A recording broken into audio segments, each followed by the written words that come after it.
Hello students, आज का हमारा टॉपिक है प्राइस इफेक्ट। प्राइस इफेक्ट जिसको हिंदी में बोलते हैं कीमत प्रभाव।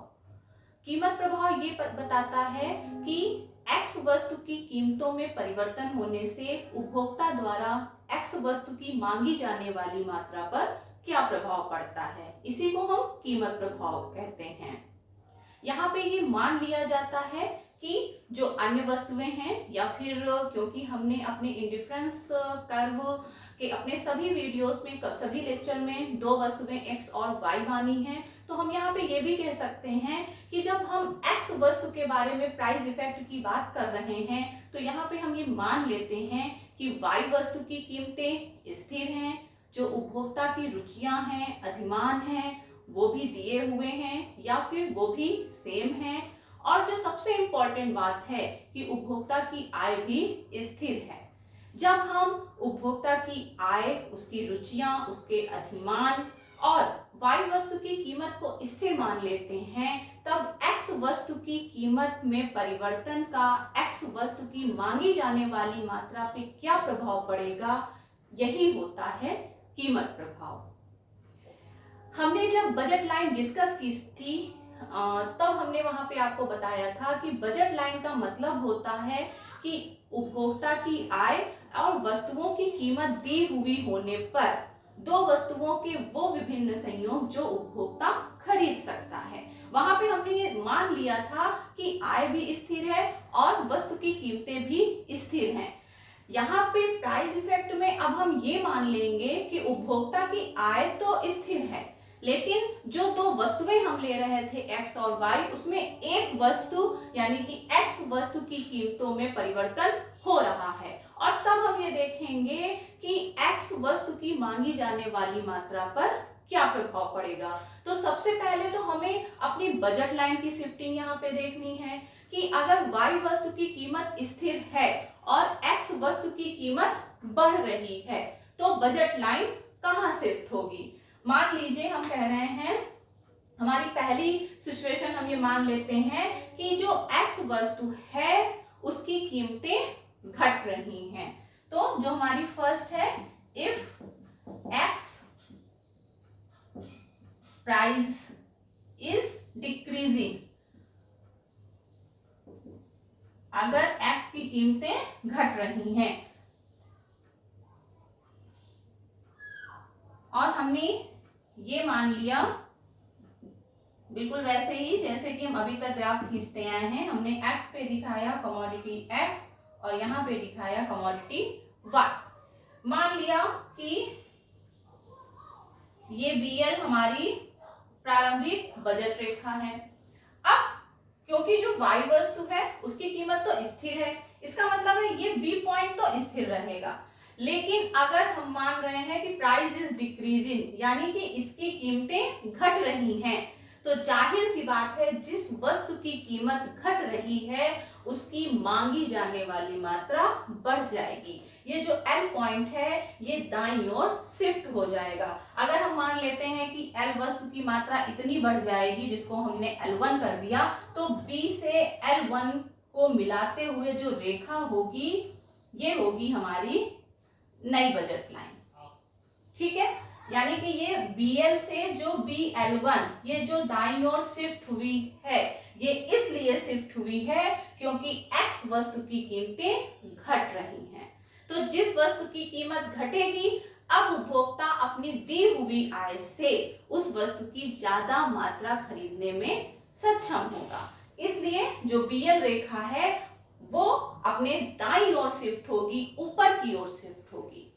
ठीक है, अब अगर यहीं पे हम ये मान लें कि जो x वस्तु है उसकी कीमतें बढ़ रही हैं, if x price is increasing, तब क्या होगा। अगर इंक्रीज हो रही हैं, कीमतें बढ़ रही हैं, तब क्या होगा, तब ये जो BL रेखा है ये अपने बाईं ओर शिफ्ट होगी। क्यों? क्योंकि जब कीमतें बढ़ेंगी तो उपभोक्ता अपनी दी हुई आय से उस वस्तु की कम मात्रा खरीदने में सक्षम होगा। तो जो ये L पॉइंट है, B पॉइंट तो स्थिर रहेगा। क्यों? क्योंकि Y की कीमतें हमने स्थिर मान रखी हैं, लेकिन जो ये L पॉइंट है क्योंकि मात्रा घट जाएगी कीमत बढ़ने के साथ ही, तो ये एल पॉइंट अंदर की ओर शिफ्ट हो जाएगा। कहीं भी अंदर आप शिफ्टिंग दिखा सकते हो। हमने मान लिया अब एल डैश डैश। तो ये जो रेखा अंदर की ओर शिफ्ट हो गई, ये इंक्रीज इन प्राइस को दिखा रहा है, इंक्रीज इन प्राइस को दिखा रहा है। और जो रेखा ये बाहर की ओर शिफ्ट हुई है, ये डिक्रीज इन प्राइस को दिखा रहा है।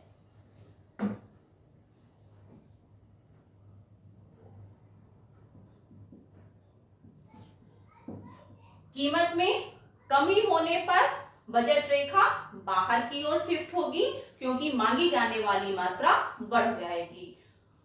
कीमत में वृद्धि होने पर जो बजट रेखा है वो अंदर की ओर शिफ्ट होगी, यानी अपने बाईं ओर शिफ्ट होगी। इसका मतलब है कि कीमतें बढ़ेंगी तो उस वस्तु की मांगी जाने वाली मात्रा या खरीदी जाने वाली मात्रा घट जाएगी, और जो बजट रेखा होगी वो अंदर की ओर या बाईं ओर शिफ्ट होगी। तो सबसे पहले तो प्राइस इफेक्ट एक्स वस्तु के संदर्भ में आप ऐसे देख सकते हैं। बिल्कुल ऐसे ही वाई के संदर्भ में भी बातें हो सकती हैं, लेकिन हमने क्योंकि स्टार्टिंग में अपनी एक्स वस्तु को उठाया है, तो हम सारी बातें अब एक्स वस्तु के संदर्भ में ही करेंगे और वाई वस्तु की कीमत को स्थिर मान लेंगे।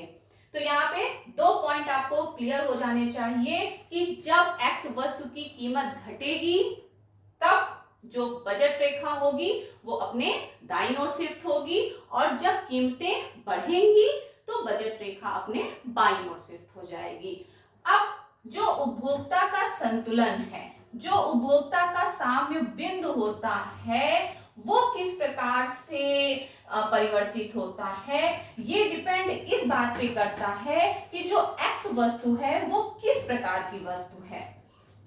ठीक है, अब यहाँ पे हम कंडीशंस अप्लाई करेंगे, जैसे हमने इनकम इफेक्ट के लेक्चर में किया था। पहली अपनी कंडीशन हम ये मान लेते हैं कि मान लीजिए जो एक्स वस्तु है वो एक स्थानापन्न वस्तु है या फिर सब्स्टिट्यूट गुड्स है।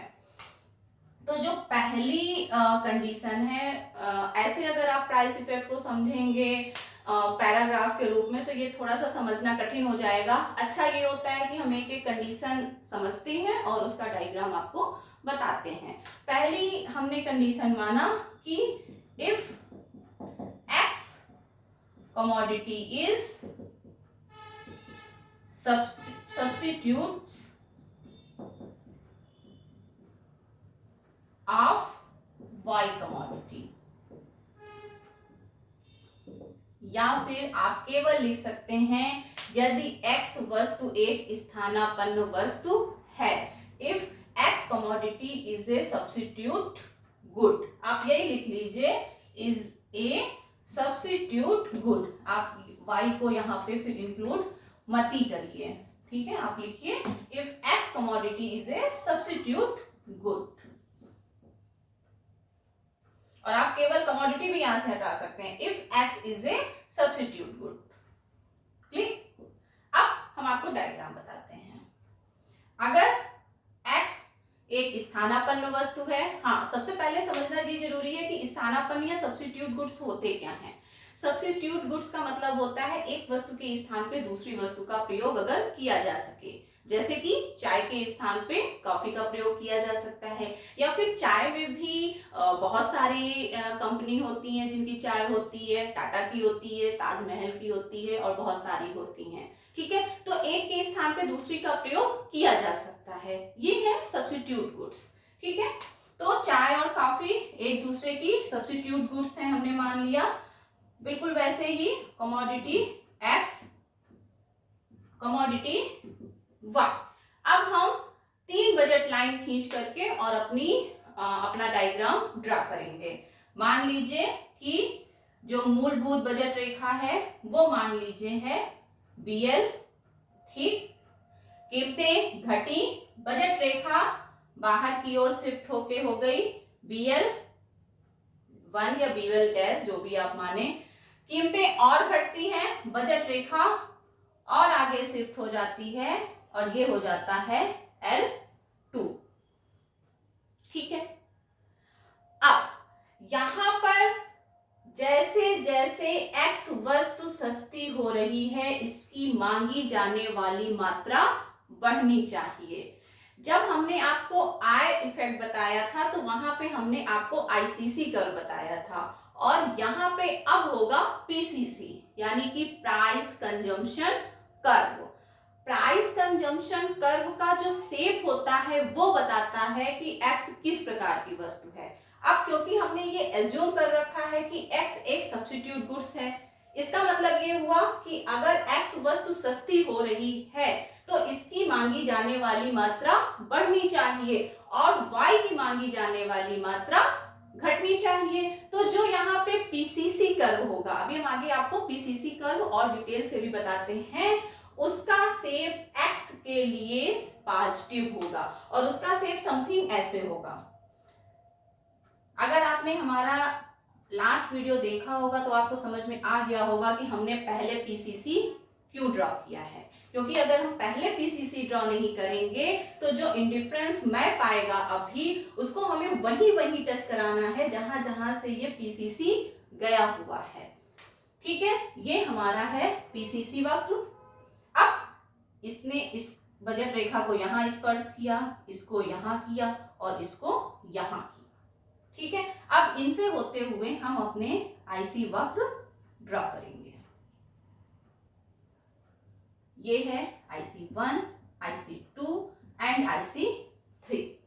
ठीक है, जैसे जैसे x की कीमत घट रही है बजट रेखा बाहर की ओर शिफ्ट हो रही है। ठीक, उसके बाद E1 पर पहला संतुलन है, E2 पे दूसरा संतुलन है और E3 पे तीसरा संतुलन है।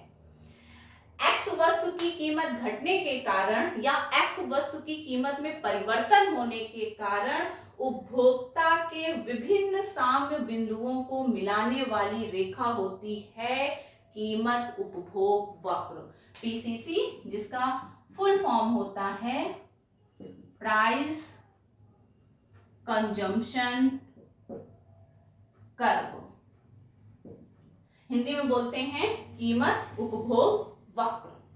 ठीक है, अब आप यहाँ पे देखिए ये x वस्तु इधर सस्ती हो रही है तो इसका मतलब है इसकी मात्रा बढ़नी चाहिए। आप देख सकते हैं कि इसकी मात्रा बढ़ रही है। पहले उपभोक्ता अगर x1 ले रहा है तो यहाँ पे वो x2 क्वांटिटी है और यहाँ पे x3 है। जैसे जैसे वस्तु सस्ती हो रही है मात्रा बढ़ रही है।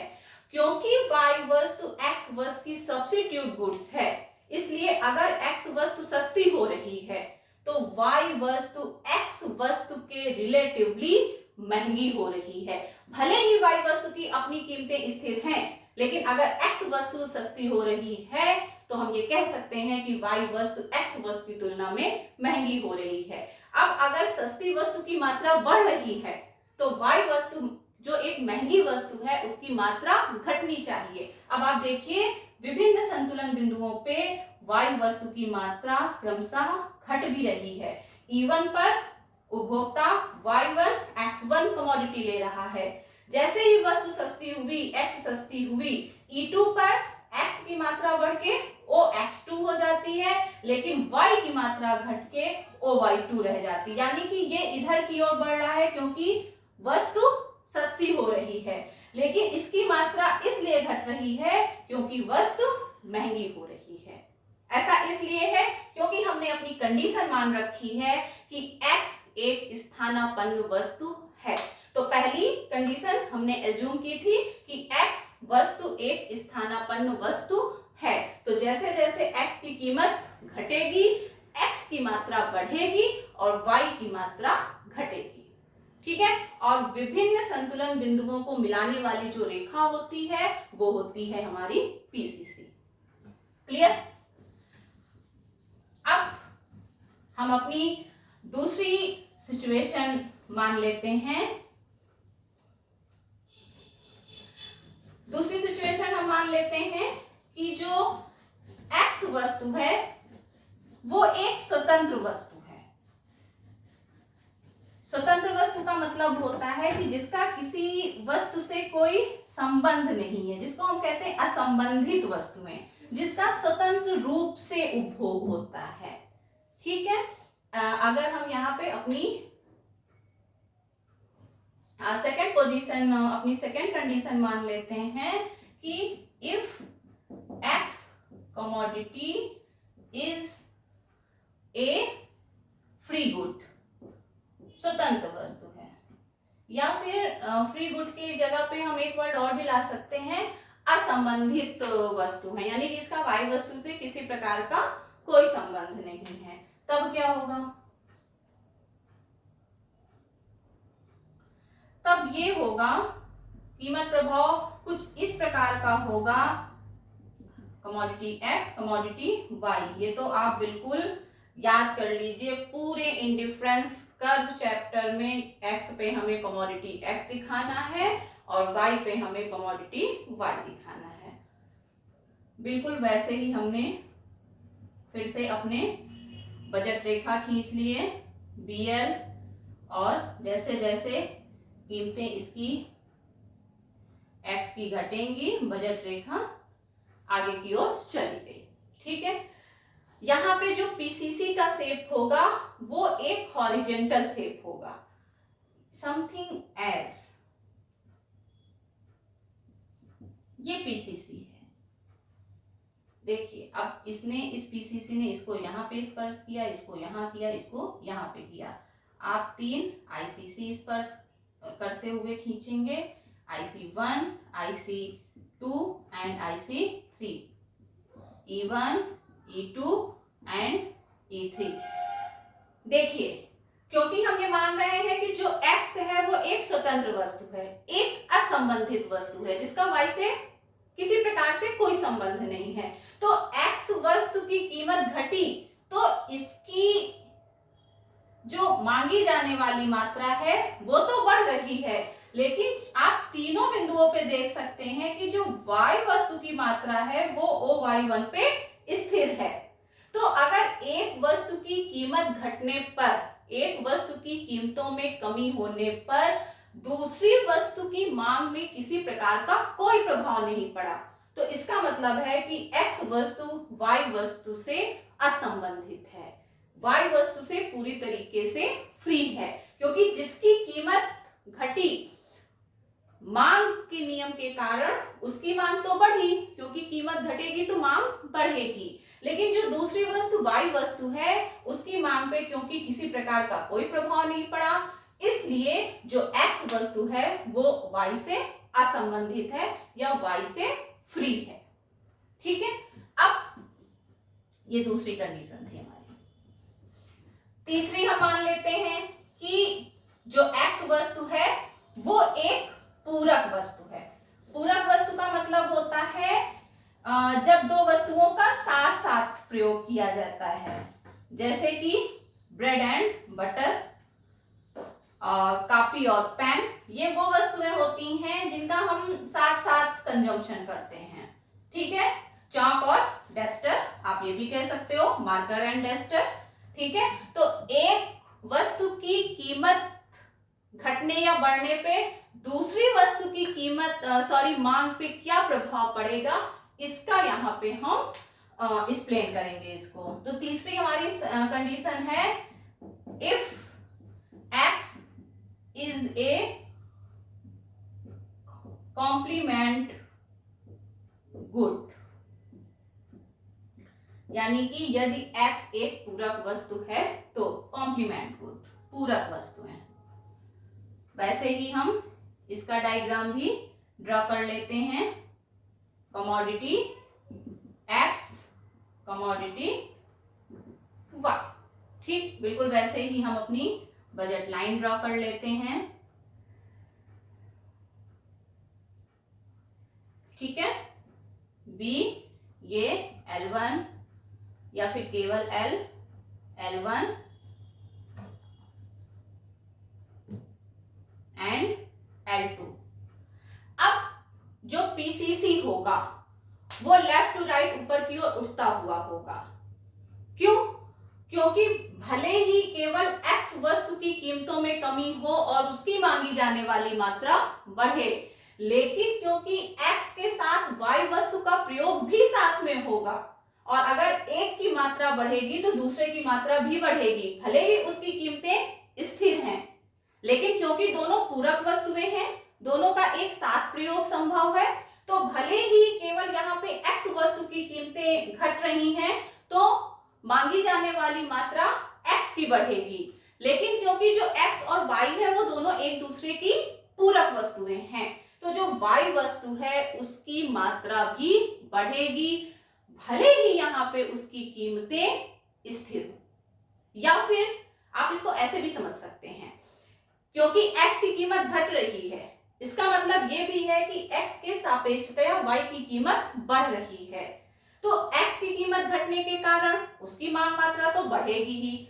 लेकिन क्योंकि y वस्तु x वस्तु की कॉम्प्लीमेंट गुड है, पूरक वस्तु है, और पूरक वस्तुएं वो वस्तुएं होती हैं जिनका साथ साथ प्रयोग किया जाता है, तो अगर x की मात्रा बढ़ रही है तो y की मात्रा भी बढ़ेगी, और जो PCC है वो लेफ्ट टू राइट अपवर्ड होगा, समथिंग एल्स।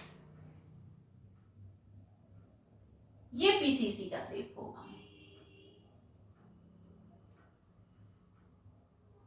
यहां टच हुआ, यहां टच हुआ, यहां टच हुआ, यहां से गुजरते हुए हम ICs खींचेंगे, IC1, IC2 एंड IC3, संतुलन बिंदु E1, E2 एंड E3।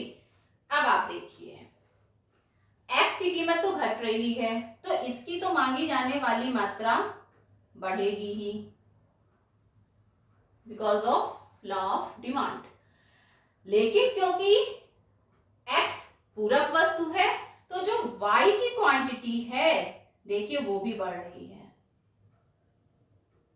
अगर ये बढ़ रहा है तो ये भी बढ़ रहा है, भले ही y की कीमतें स्थिर हैं, लेकिन क्योंकि x और y पूरक वस्तुएं हैं, दोनों का साथ साथ प्रयोग संभव है, तो x की मांगी जाने वाली मात्रा बढ़ेगी तो y की भी मांगी जाने वाली मात्रा बढ़ेगी, और जो प्राइस कंजम्पशन कर्व है उसका shape left to right upward होगा। हमने आपको इनकम इफेक्ट जब बताया था तब भी हमने आपसे ये कहा था कि आपका डायग्राम करेक्ट तभी खींचेगा जब आप पहले PCC खींच लें, क्योंकि अगर आपने सोचा कि हम पहले ये ICC टच करा दें तो आप बिल्कुल एग्जैक्ट उस पॉइंट पे नहीं कराएंगे जहां से PCC को गुजरना है, इसलिए अच्छा है कि हम पहले PCC का शेप खींच लें और उसके बाद जहां से PCC बजट लाइन को टच कर रहा है वहीं से अपने ICC टच करा दें, आपका डायग्राम एक बार में ही बिल्कुल करेक्ट ड्रा होगा। ठीक है, अब जो फोर्थ सिचुएशन है वो हम ये मान लेते हैं कि जो X कमोडिटी है अगर वो एक गिफन वस्तु है, गिफन वस्तु का मतलब होता है जहां पे मांग का नियम लागू नहीं होता है, यानी कि अगर x की कीमत घटी तो x की मांगी जाने वाली मात्रा घट जाएगी, यानी कि जो मांग का नियम होता है वो गिफन गुड्स के संदर्भ में लागू नहीं होता है। तो हम यहाँ पे अपनी फोर्थ सिचुएशन में ये एज्यूम कर लेंगे कि if x is a given good, अगर x एक गिफन वस्तु है तो क्या होगा,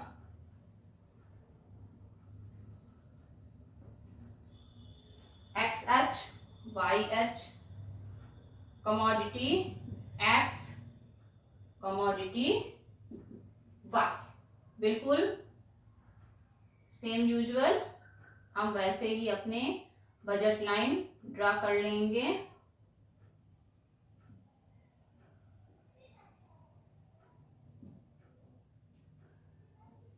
BL, BL1 एंड BL2, क्योंकि हमने मान लिया है कि X एक गिफन वस्तु है, इसका मतलब है कि जैसे जैसे वस्तु सस्ती हो रही है इसकी मांगी जाने वाली मात्रा घटनी चाहिए। ठीक है, तो जो हमारा PCC का शेप है वो y वस्तु के लिए पॉजिटिव होगा, क्योंकि x एक गिवन वस्तु है तो x की कीमत घटने पे उसकी मात्रा घटेगी, लेकिन y वस्तु की मात्रा बढ़ेगी। ठीक है, तो जो पीसीसी का शेप है वो समथिंग ऐसे होगा, दैट इज पीसीसी। ठीक, यहां पे स्पर्श हुआ, यहां पे स्पर्श हुआ, यहां पे स्पर्श हुआ, इनको टच करते हुए हम आईसीसीज खींचेंगे,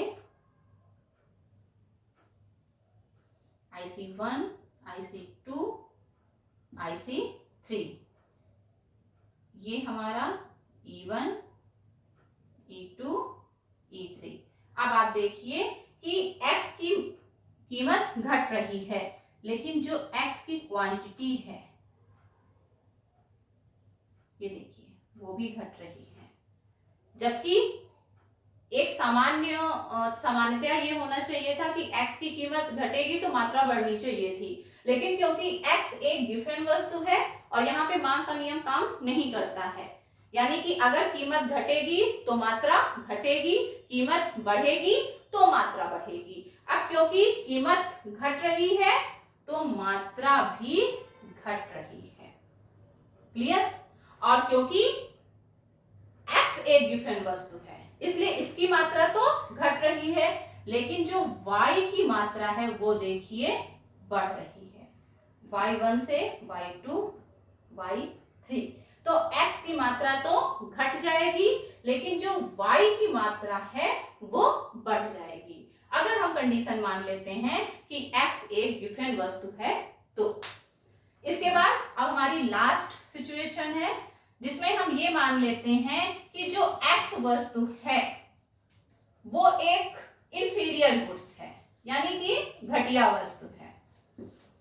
तो वहां पे क्या होगा, वहां पे ये होगा कि वस्तु की कीमतों में परिवर्तन का उसकी मांग मात्रा पर कोई भी प्रभाव नहीं पड़ेगा, क्योंकि जो एक इंफीरियर गुड्स होती है उसकी कीमतें चाहे जितनी घट जाएं उसकी मांगी जाने वाली मात्रा स्थिर रहती है। तो कीमत प्रभाव में जो लास्ट हमारी कंडीशन है वो ये है, if x is A inferior good.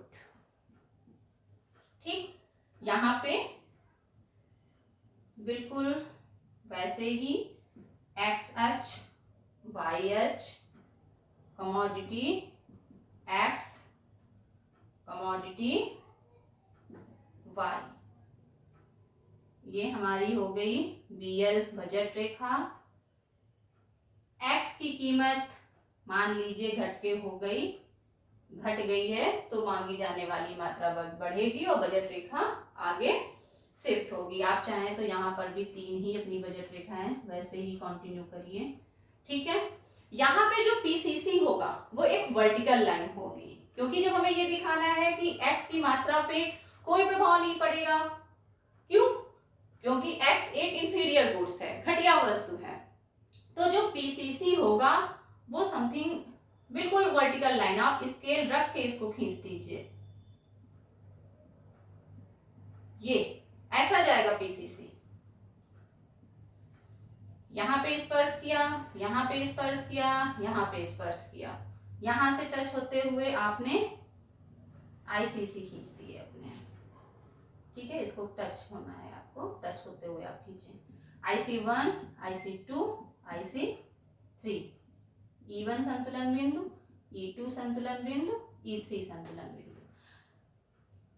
x की कीमत घट रही है, लेकिन E1 पे भी इतनी ही मात्रा थी, E2 पर भी इतनी ही मात्रा है, E3 पर भी इतनी ही मात्रा है, यानी कि x वस्तु की कीमत में परिवर्तन होने का या x वस्तु की कीमत घटने से उसकी मांगी जाने वाली मात्रा पर कोई प्रभाव नहीं पड़ा है।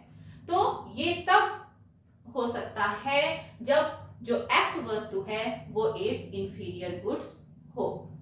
तो प्राइस इफेक्ट में आई थिंक आप चाहें अगर आप इतनी डिटेल और दे सकते हैं तो जैसे जैसे x वस्तु की डिटेल चली है वैसे ही वैसे y वस्तु की डिटेल भी चल सकती है। या अगर 5 कंडीशंस हमने x वस्तु के लिए मानी है तो सेम 5 कंडीशंस हम y वस्तु के लिए भी मान सकते हैं। ठीक है, लेकिन जब हमने एक वस्तु के संदर्भ में प्राइस इफेक्ट की बात कर ली है तो इसका ये अर्थ निकलता है कि y वस्तु के संदर्भ में भी बिल्कुल ऐसे ही प्राइस इफेक्ट कार्य करेगा। तो आई होप कि आपको प्राइस इफेक्ट समझ में आ गया होगा। अब अपने इंडिफरेंस कर्व के लास्ट लेक्चर में हम बात करेंगे सब्स्टिट्यूट इफेक्ट की, और उसके बाद हमारा इंडिफरेंस कर्व का जो टॉपिक है वो कंप्लीट हो जाएगा। Thank you very much.